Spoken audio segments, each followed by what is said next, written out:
Welcome to Permission to Kick Ass, a podcast about leaving self-doubt in the dust, punching fear in the face, and taking bold action toward your biggest dreams. I'm Angie Coley, and let's get to it. Hey, and welcome back to Permission to Kick Ass. With me today is my new friend, Bel Smith. Say hi. Hi. Hello, everybody.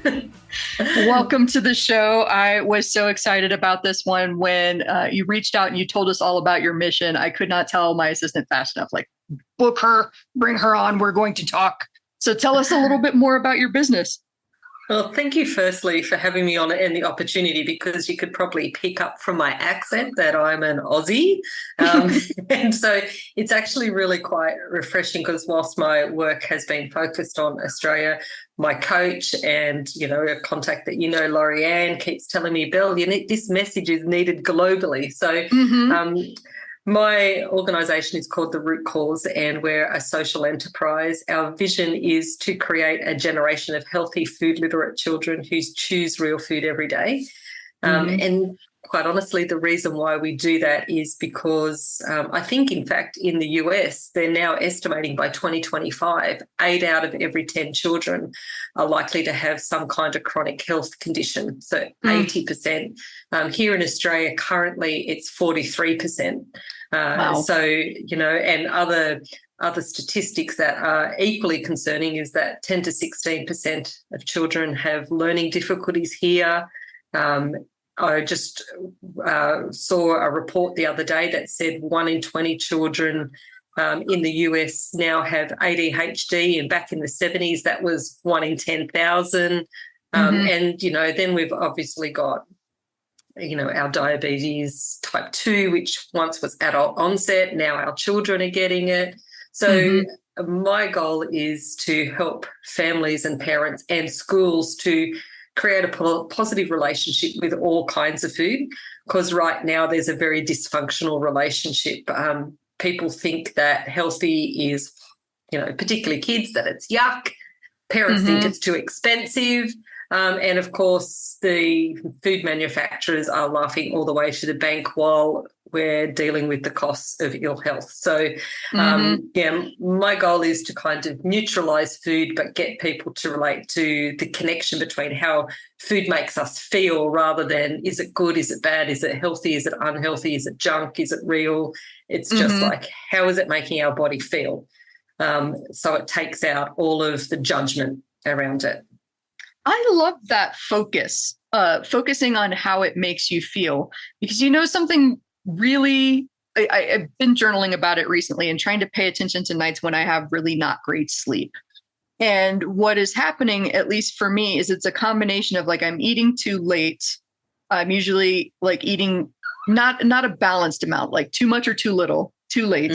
And I'm usually on my phone within an hour or two of bed. So, like, if I have not put my phone down and kept it away from the bed for at least a couple of hours before I go in for the night, then I'm going to be waking up every couple hours, like, just thoughts everywhere instead of winding down. So I love that we are transitioning this focus from, because I got to say, I hate diet culture. Hate it with a passion. And we grew up with that, right? Yeah. My mom is a pastry chef, and I love me some dessert. I got to tell you that, because she makes some bacon cheddar jalapeno bread that is fantastic. I had her on episode 2 of the podcast. Like, I love my mom and everything she does. And also, I grew up around that diet culture of, this is good food, this is bad food.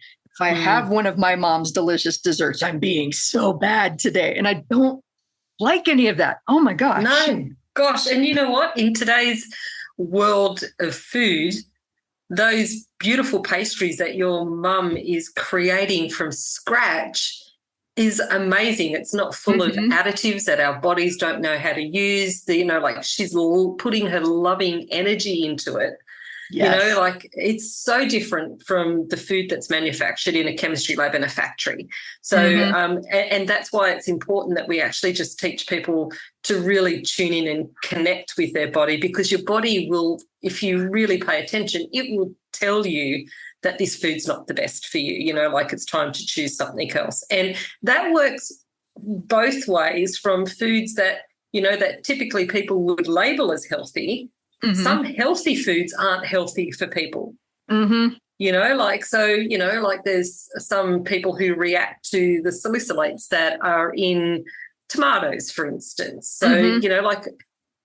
in not labeling things, we're connecting in, and then you start to recognize, oh, when I have too many of that, I feel like this. So it's really, really important because, we do live in a world where life is busy. And Mm-hmm.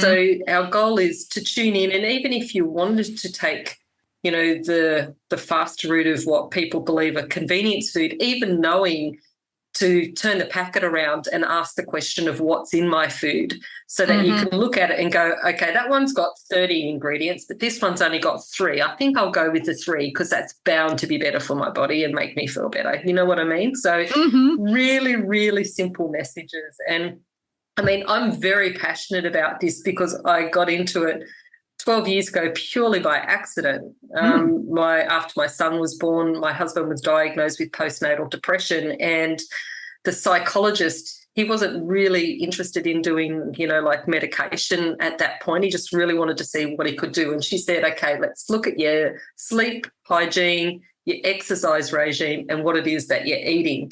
And Yeah. I was a little bit affronted because I always felt I was like cooking from scratch. Mm-hmm. But when I really got honest with myself, I actually realized I was cooking from scratch, but also opening like packets that you added water to or jars of sauces. And they're the things when you turn them around and look at them, you find these really interesting ingredients and you find the level of sugar that's in them and you wouldn't even think that sugar should be in there. But what was fascinating was just after making some simple swaps with the way we were eating, his ability to regulate his mood and I guess back then it wasn't, it was probably more anger. It shifted, and he's a big guy. He's 6'4", and it happened really quickly. Like I'm talking 4 or 5, maybe 6 weeks. I don't know. Everything was a blur back then. But that for itself was fascinating. But what we started to see in our daughter, who was only 5, was even more transformative, like as a mum, because she was highly volatile. She would, be happily reading a book, next minute crying, running up and down the hallway, screaming, and you'd be thinking, how many years have I got left of this, Oh. And her temperament totally mellowed out. And so, yes, it was, I guess, a change. So it was, with change comes uncomfortability. Mm-hmm. And so it was a little bit difficult to start, but I had to keep reminding myself that my life as a wife and mother was becoming easier because I wasn't dealing with this volatility and all the, those mood swings, they affect everything in your life. So, Absolutely. I just wanted to shout from the rooftops, to let other parents know, if this is going on for you, maybe look at what your kids are eating. And so that's how this all started. I think that's fantastic. And you bring up a great point that I think we underestimate a lot. I think a lot of us, especially those who are in, we're able-bodied folks, relatively good health, take that body for advantage. Like we take it for granted. This is a beautiful machine that you're sitting in here. Look at this skeleton-driven meat suit full of magic and wonder and possibilities that gets you motor around your day. You can jump if you feel like it. You can sleep if you feel like it. We're just beginning to understand the mystery of our own brains. And then now the link to, Alzheimer's. I just read an interesting news article that talked about how gut health and the gut bacteria that you have is impacting the way your brain develops and could be linked to Alzheimer's. And I just find all of this fascinating, how little we understand about this machine that we're living in and what to put in it so that it operates efficiently. 100%. I remember when I first started researching the connection between food, after the psychologist suggesting we look at it. And I was blown away by how much firstly, I was reading a lot of lived experiences, people who were saying, I removed gluten and this happened for me and, all of these kinds of things. But then there was very limited science out there about gut health. And so in those early days, it was almost like is this really a thing? But fast forward to today, everybody is talking about the connection to gut health, to resilience, to ADHD, to OCD, to anxiety, to depression, to bipolar, to dementia. Like, it's like fascinating. And when you really think about it, your gut and your brain is built from the food that we put into our body. So I always like to get people to think, like, close your eyes and think about what you've eaten today. Imagine that in your brain. Does it look like it's actually going to be supporting your body? Like really simple things, like, like if you look in there and all you see is like, packets of chips and compared to, like carrot or apple, and, maybe if you're like meat, a piece of meat, or, like instantly, you don't need to be a scientist or even, like to realize that something that comes wrapped in plastic that ends up being waste in the environment is also not that good for upstairs. So, the whole gut health thing is fascinating. I mean, if you like, I would give everyone a really simple analogy about your gut and get you thinking. So in your gut, you imagine it's like your garden in your yard, and you've got 3 kinds of bacteria or plants, So one of them is your beneficial bacteria, and we need lots of these. And these are like in your garden, these are the things that you want to thrive, like your lettuce, your trees, like those kinds of things. And then there's your opportunistic bacteria, and you need some of them, but not very many. So you need a lot of beneficial, a lot of your trees, your plants that you want to grow. The opportunistic are like your weeds, but you don't want them, in a garden. If they get out of control, they start to strangle your other things. So you want to have a little bit of those, but not so that they take over. So the foods that feed our beneficial are the foods that typically are grown in nature. The foods that feed those opportunistic and the weeds are typically the things that come in packets. And then you've got the third level, which are pathogenic bacteria. And even though it sounds terrible, we do need a small amount of those for your gut to be in balance. But these are like the beetles in your garden that decimate the plants. And so, like these tend to be when you're eating excessive amounts of processed foods, which are, like there's now scientific studies that are linking ingredients like emulsifiers, which come in just about every processed food because it mixes oil with the water to bind things. They're now been identified as, damaging the gut lining of your stomach. So your food is leaking out of your gut. Goodness. And that's why we're hearing things like leaky gut syndrome and autoimmune conditions. And so just if you can try to remember that, your gut bacteria, it's like a little garden in there, and you always need to be feeding the bacteria that are like your trees and your plants. And that's typically the foods that are grown in nature. Yeah. I love that. And I love that your approach here too isn't any one thing. It's, whole foods, it's real ingredients, it's simple ingredients, avoid the processed stuff, learn what works for you. Almost like a little bit of an experiment, I think. I never would have imagined like a tomato sensitivity, but seems like a thing. Yeah. It is 100%. I mean, one of the taglines I use in my Kids Health Quest membership, that's where I like help families in their home. We do cook-alongs and things like that. My tagline is food is a fun experiment, because sometimes it works, sometimes it doesn't. Particularly, it's really important for parents to remember that, kids have preferences, and sometimes we get all in our stuff because they're not what we want to eat and that kind of thing. So just remembering that, it might work tonight, but it might not, so it's an experiment. But also from a kid's perspective, like getting them to understand that, this is an experiment. If you eat something and it doesn't make you feel all right, just make a little note of it, and you tweak it. And that really does apply to all kinds of foods. I mean, there's a lot of people now who are having issues tolerating the lactose in milk, for instance, and all manner of things that people would typically say that are good for your health. but they're just not for everybody. I mean, I'm 53 and all of a sudden I'm starting to have sensitivities to when I eat too much gluten myself. My heels actually hurt.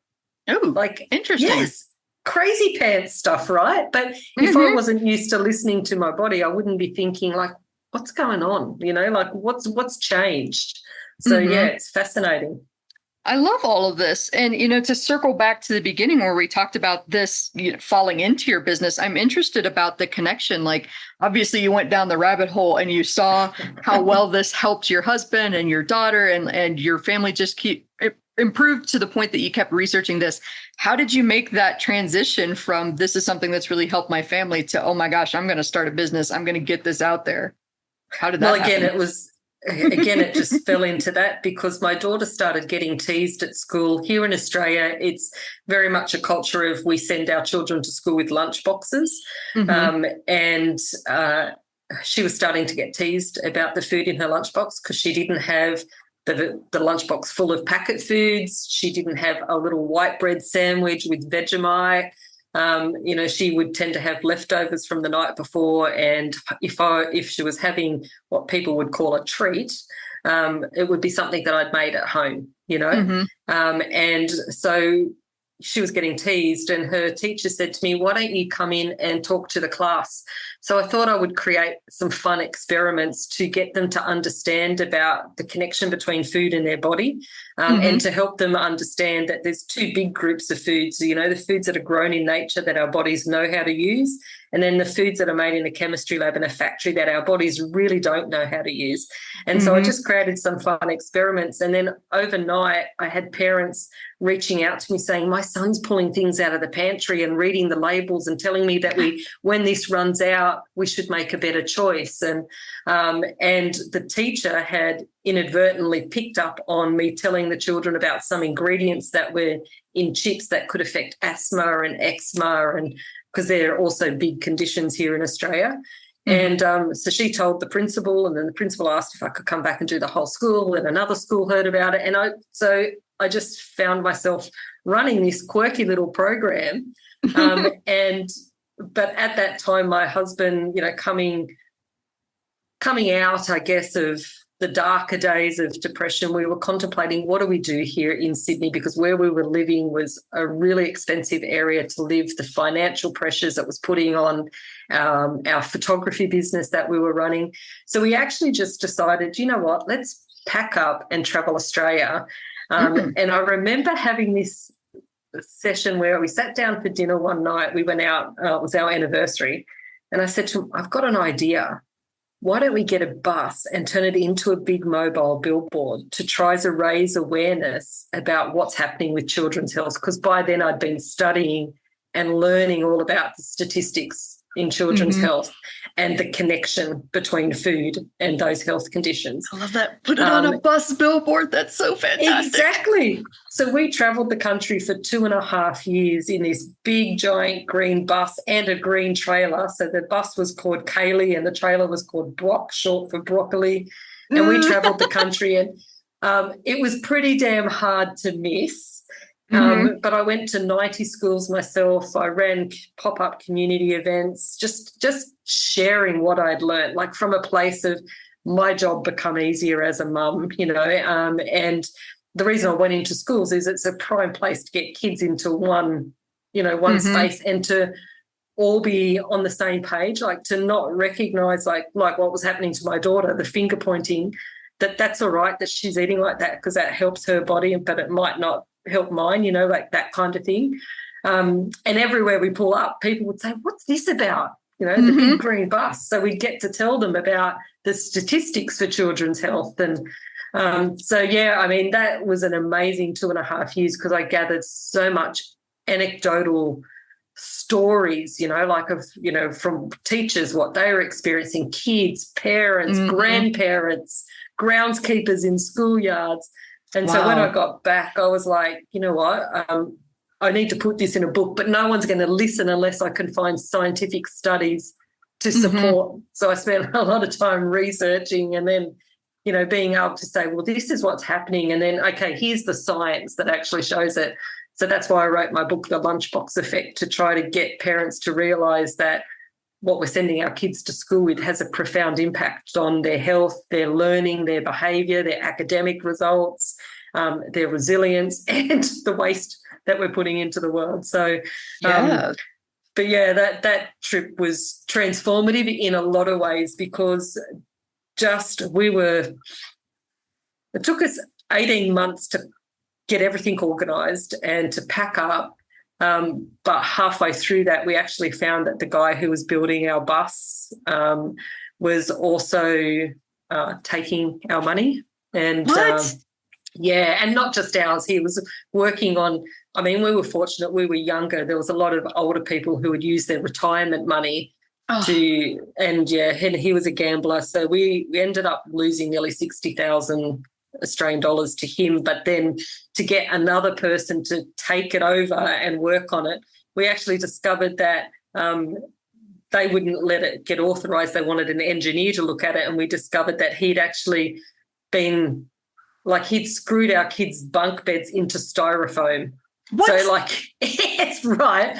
So essentially all the work he had done had to be ripped out. And so between that and starting from scratch, we probably lost about $90,000. And I remember my husband and I having the chat like, okay, do we really want to continue to sink our money into this? And we both got to the point where we thought, you know what, we've got our own kids. This is actually a really important issue. And we will just find a way to make it work. And so I guess that was our first foray as real entrepreneurs, to say, is this an important enough issue that we're just going to push ahead? And the beautiful thing is I'm now looking back, I'm pretty sure that had we have not lost that money, I might not have worked so hard to make the root cause the social enterprise that it's become today, because I probably would have, relied on using our own personal finances rather than having the business make money that funded us to do our trip. So, I mean, that was pretty amazing. And then I guess the next big challenge happened was, as we were traveling, I started to get this a real following about the work we were doing, but it primarily become because I had a viral post go, like a post go viral on Instagram, not Instagram, Facebook.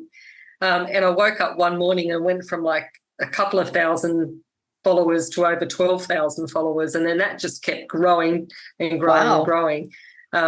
Fortunately, that happened because we were in our trip and our bus broke down and our engine needed to be replaced, and it was over $10,000 worth.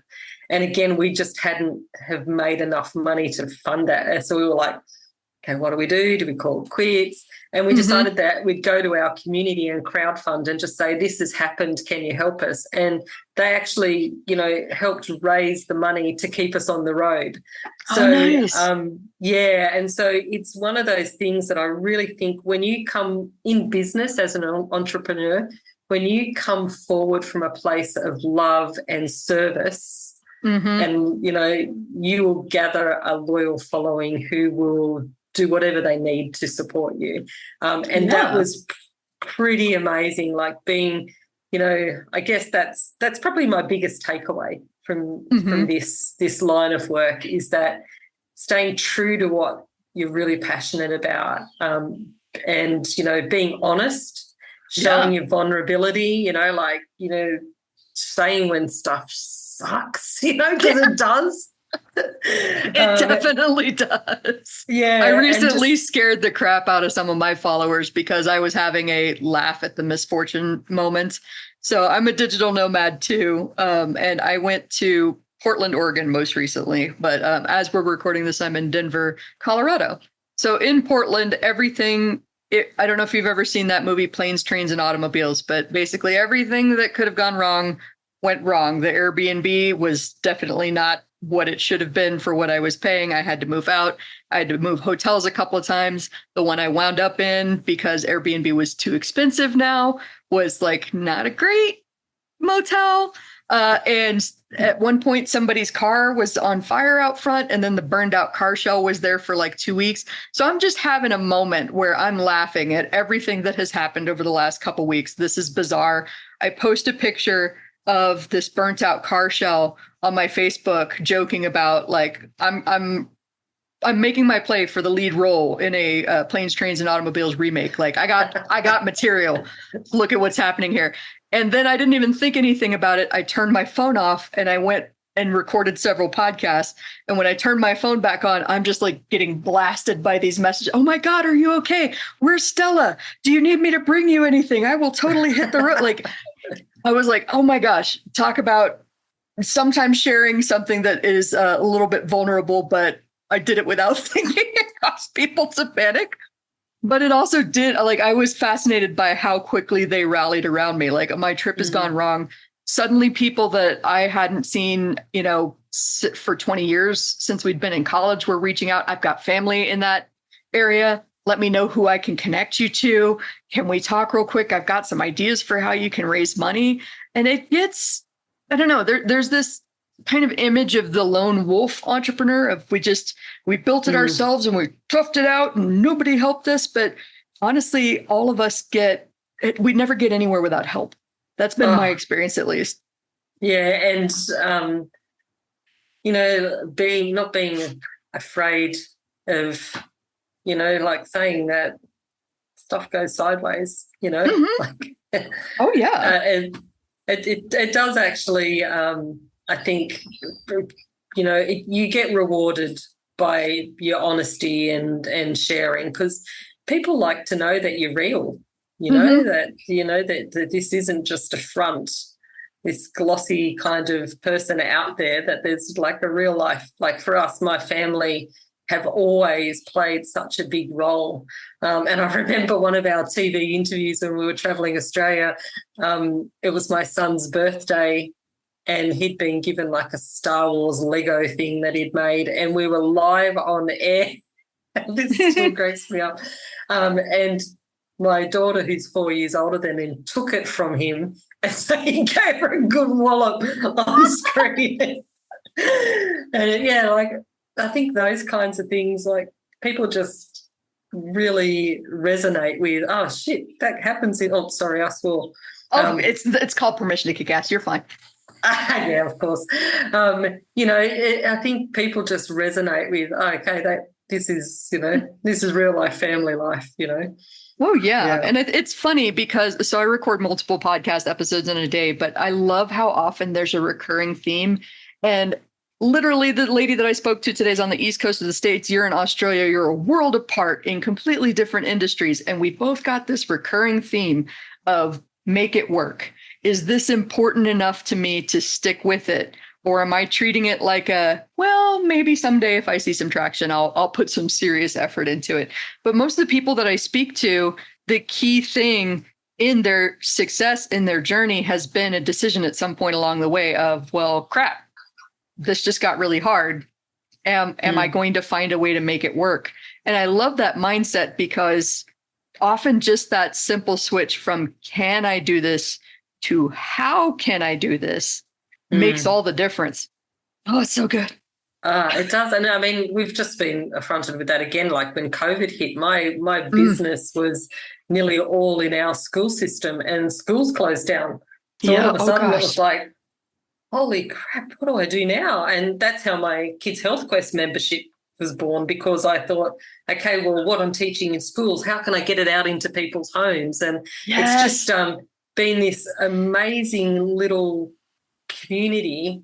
It's nowhere near as big as I really need it to be ongoing viably, but it was perfect for that, like filling that void and pivoting, and getting people to realize that they could do this in the home and it can be fun. So, like we have fun, like I've created some fun recorded experiments for kids to do around food, like blindfold taste testing games, and and then I do a monthly cook along with them, and but for the parents, like I do like a live Q&A coaching with them, like so any issues that they're facing. And it was just that, like I'm not ready to give up on children's health yet, but I can't get into schools. What the bleep am I going to do that caused this to kind of, turn up? So, and I'm very fortunate that my husband is like, his background was IT. So when I said, this is what I would like to do, he was able to build it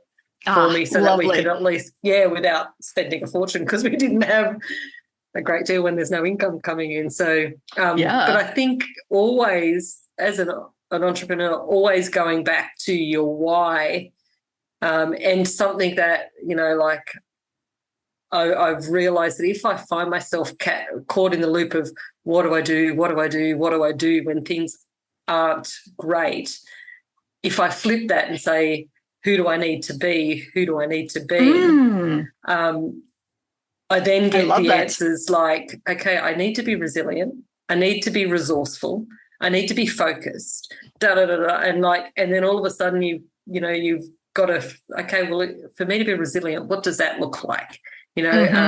So it's a real subtle shift, but I've had to use that a lot in the last 2 years. Okay, who do I need to be now?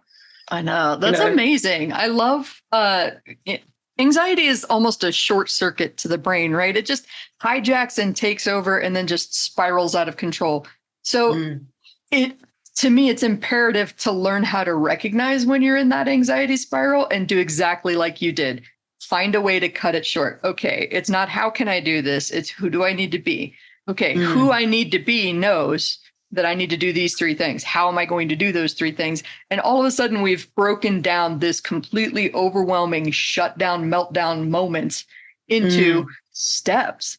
I mean, my life coach, Brian, does this to me all the time. And on one hand, it drives me nuts because I know the answers are in me. But sometimes, like, you get overwhelmed in business and you just want somebody to tell you what to do. Yeah. And he's always very patiently like, okay, I hear you. So if you were talking to somebody who is going through a similar situation to what you're going through right now, what would you tell them? And of course, I got great advice for somebody else that's imaginary. And then I slow down and go, oh, I just coached myself through it, didn't I? And he goes, sounds like it. What do you think? I know. My coach always says to me, Bel, it's only a problem if you make it a problem. Yep. Okay. Yeah, thank you. I think your whole journey demonstrates that. Like, you had a series of problems and challenges, and all it did was reinforce the importance of the mission. I love that you pointed out, I mean, to go all the way back to the beginning of it, that if that guy hadn't taken your money and forced you to decide, is this important? Are we going to make it work? Hell yeah, we're going to make it work. And then you figured it out and turned it into a business and made it work. Like, sometimes that decision makes all the difference. I'm going to make it work. This is important to me. I'm going to go put a serious effort into this, and I'm going to figure out how. It probably doesn't help that I'm a bit of a stubborn cow as well. I when COVID hit, and I really had to question, what do I do? And then, who do I need to be? I got to the point where I thought, you know what? I can't be that person who turns my back on this, because what's the message that it's sending to my kids? That when things get hard, you run away. And also because I look at them and I think, I don't want them growing up in a world where their friends are in the system when they should be actually out, making a difference in the world. And so, it's just one of those things that maybe it's stubborn, maybe, I don't know, but I'm sure that my stubborn and determined nature plays a big role in that as well. I don't think stubborn is a bad word, at least not the way some people think it is. I think that's almost a trait of some of the most successful people I know, just to deter, like, nope, I will not be deterred. And I think that just showed through. I love this. The stubbornness is what helped you pivot, right? Oh, my business just shut down. Honestly, so many businesses went under because they didn't challenge themselves in that way. And I'm not going to, play like I'm the end all be all and that everybody could have had a pivot. That's the reality of business is much more complicated than I'm making it sound right now. But there were a lot of folks who took that as a sign of, well, damn, that's it. Like that's just one thing too many and I'm done and this is too hard and I can't go on and I can't figure this out and boo, sucks. And then there were a lot of people that were like, well, yeah, this sucks. How am I going to make this work? Exactly like you said, that magic phrase, how am I going to make this work? One of my favorite stories was I read about this, I think like within weeks of the shutdowns, there was a taco restaurant in Los Angeles that, of course, all of this food is going to go bad and have to be thrown out. They've got people that they want to pay and support, but everybody's freaking out. And so they turned it, and this was right when the great toilet paper run of 2020 was happening, right? Yes. You can't find toilet paper anywhere. Well, it's a restaurant, so they've got bulk toilet paper just sitting in there, not being used by any customers because nobody's coming in. So they put together this package of, okay, we'll sell you like 4 pounds of meat plus a carton of eggs plus like tortillas and stuff so that you can eat tonight and then make it into breakfast tomorrow and it'll feed the entire family for a couple of days. Plus here's a 6-pack of toilet paper. Come get it for like $200. And then they suddenly turned it from selling, like $5 tacos, $5 a pop tacos into $200 sales that are actually also helping the community and feeding people while supporting the restaurant. Like, oh my gosh, entrepreneurial ingenuity, like, woo. Yeah. And I think that being prepared to bounce all the time, like my next thing is I want to get out and on the speaking circuit and really raise awareness about this stuff now. And so I'm coming up, like I'm butting up against all of the stuff that you do as an entrepreneur. Like, who am I to be on a stage when I don't have like letters after my name and all the BS that comes up for yourself?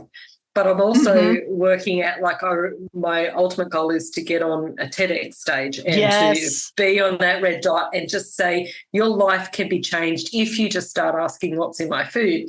So all of this year I've spent 1 hour a week, because obviously this is not generating income, 1 hour a week moving me closer to that goal. And then last week I had an interview with a lady who heads up one of the TEDx stages in Australia.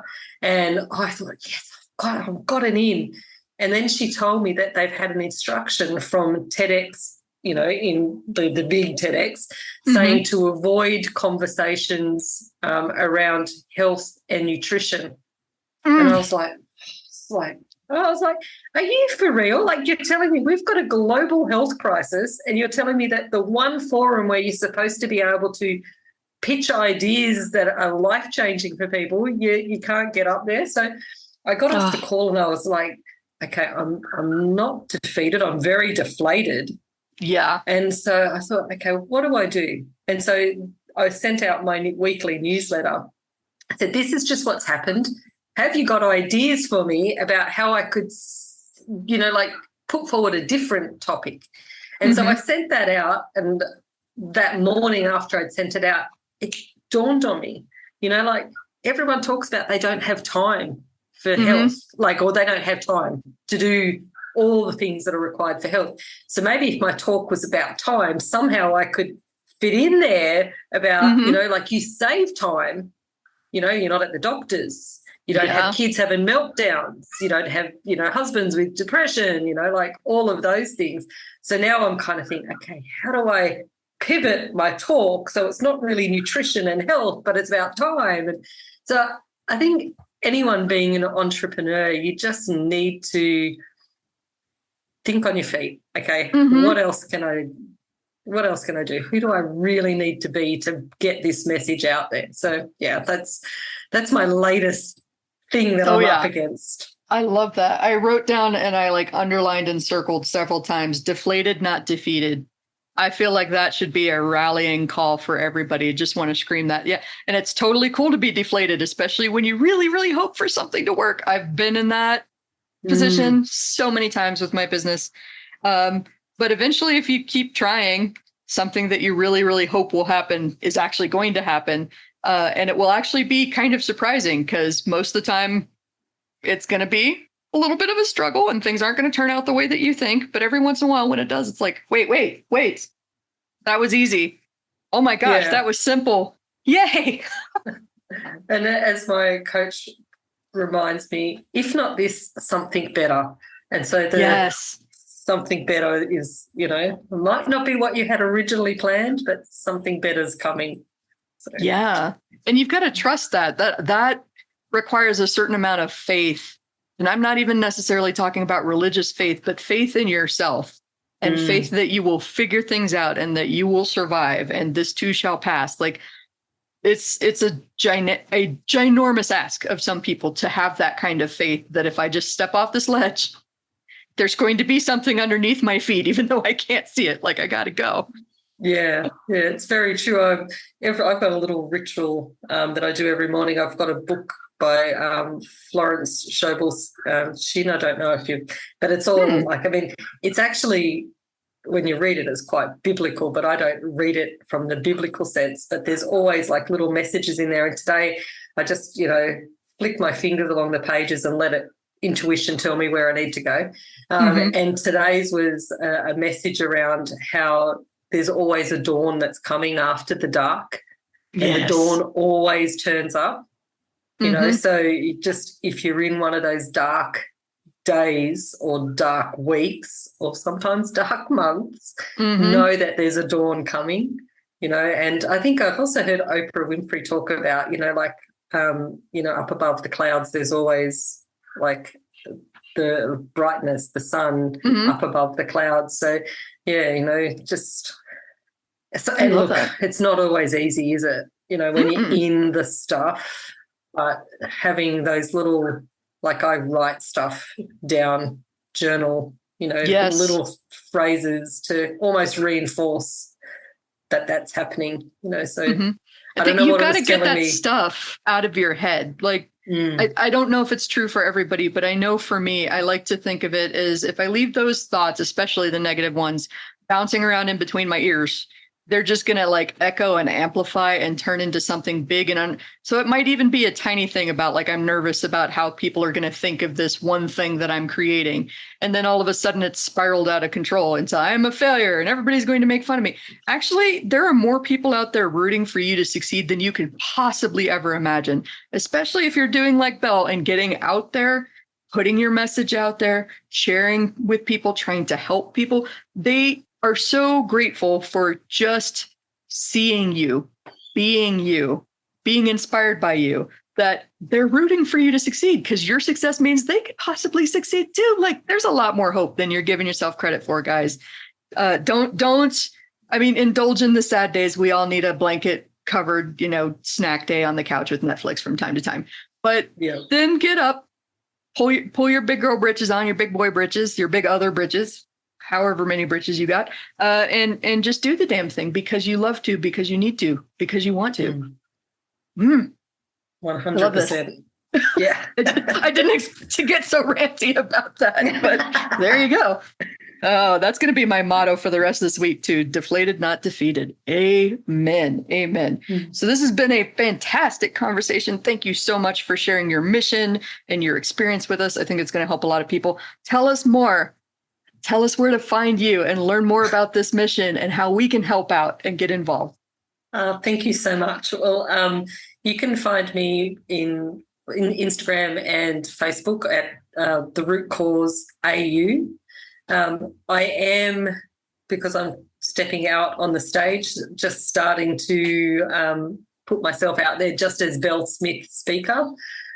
So that will be starting to unfold. But if anybody is out there and they think that they have an audience who would love to hear me talk about, food and how it makes us feel and the impact, like in business, the impacts of our health are profound. And if you've got children, the impacts of your children's health is profound. Like this week, my son's been home sick for 4 days. So my productivity has been like down the gurgler, and I've been working, like late every night to try to make up for the fact that I haven't been getting things done during the day. So, and I like to keep things really simple for people. It's not about making this extra on the to-do list. It's like choosing one thing that you can swap out that you currently do with something else that, I call them turtle steps.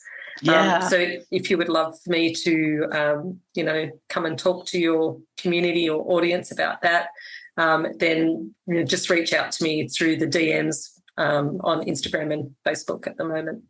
Awesome. It has been such a pleasure geeking out over this stuff with you. Thank you so much for being on the show. Thank you. And I just want to say, like, it's such an awesome podcast, like Permission to Kick Ass. Like, seriously, like we all have permission to kick ass, but we just need to do it. So, yes. Yeah. We all have permission now. You just got to do it. Love it. So that is it. Another awesome episode of Permission to Kick Ass on the books. If you want to know more about the show, if you want to know more about me, Angie Coley, and the mission I'm on to help entrepreneurs punch fear in the face and do big, bold things, then head on over to permissiontokickass.com. That is all one word together, permissiontokickass.com. Make sure to sign up for my email list so that you know whenever there's a hot, fresh, and ready podcast episode out for you. And also on Mondays, I like to send out a little newsletter called Kick Monday's Ass. I'm sure you're totally surprised by that. So thank you for being here with me today. I'm Angie Coley. Make sure that you share this with a friend that needs to hear this message today. Like it, share it, comment wherever you're listening to this today, and let's go kick some ass.